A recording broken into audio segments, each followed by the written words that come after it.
Doddaballapura AC ಕಚೇರಿಯಲ್ಲೇ ಖಾತಾ ಅಕ್ರಮವಾಗಿದೆ. Court case ನಂಬರ್ಗಳನ್ನೇ ಅಕ್ರಮಕ್ಕೆ ಬಳಸಿದ್ರ ಇವರು ಅನ್ನೋ ಪ್ರಶ್ನೆ ಎದ್ದಿದೆ. ಈಗ ದೇವನಹಳ್ಳಿಯಲ್ಲಿ 500 ಕೋಟಿ ಭೂಮಿ ದುರ್ಬಳಕೆಯಾಗಿದೆ ಅಂತೆ. ದೊಡ್ಡಬಳ್ಳಾಪುರ ಎಸಿ ಕಚೇರಿಯಲ್ಲೇ ಖಾತಾ ಅಕ್ರಮವಾಗಿದೆ. ಕೋರ್ಟ್ ಕೇಸ್ ನಂಬರ್ಗಳನ್ನೇ ಅಕ್ರಮಕ್ಕೆ ಬಳಸಿದ್ರ ಇವರು. ದೇವನಹಳ್ಳಿಯಲ್ಲಿ 500 ಕೋಟಿ ಭೂಮಿ ದುರ್ಬಳಕೆಯಾಗಿದೆ.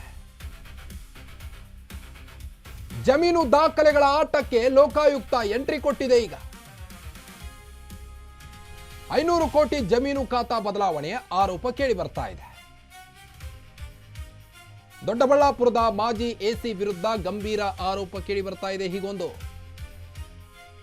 ಅಂದಿನ ಉಪವಿಭಾಗಾಧಿಕಾರಿ ದುರ್ಗಾಶ್ರೀ ವಿರುದ್ಧ ಕೂಡ ಆರೋಪ ವ್ಯಕ್ತವಾಗಿದ್ದು, ಕೋರ್ಟ್ ಆದೇಶಗಳನ್ನೇ ದುರುಪಯೋಗ ಮಾಡಿಕೊಂಡ್ರ ಇವರು.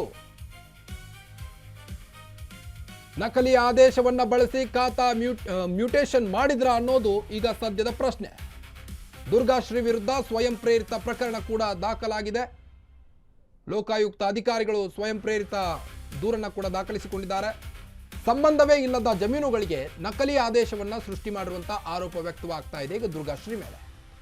ಜಮೀನುಗಳಲ್ಲಿ ಅಕ್ರಮದ ಆರೋಪ ಈಗ ಲೋಕಾಯುಕ್ತ ತನಿಖೆ ನಡೆಸ್ತಾ ಇದೆ. ಎಸಿ ಕಚೇರಿ ಸಿಬ್ಬಂದಿ ಮನೋಜ್ ವಿರುದ್ಧವೂ ಕೂಡ ಪ್ರಕರಣ ದಾಖಲಾಗಿದೆ. ಎಸಿ ಲಾಗಿನ್ನಲ್ಲೇ ನಕಲಿ ಆದೇಶ ಅಪ್ಲೋಡ್ ಮಾಡಿರುವಂತಹ ಆರೋಪ ವ್ಯಕ್ತವಾಗ್ತಾ ಇದೆ. 500 ಕೋಟಿ ಮೌಲ್ಯದ ಜಮೀನಿನ ಖಾತಾ ಬದಲಾವಣೆಯ ಆರೋಪ ವ್ಯಕ್ತವಾಗ್ತಾ ಇದೆ ಈಗ ದುರ್ಗಾಶ್ರೀ ಮತ್ತು ಮನೋಜ್ ಮೇಲೆ.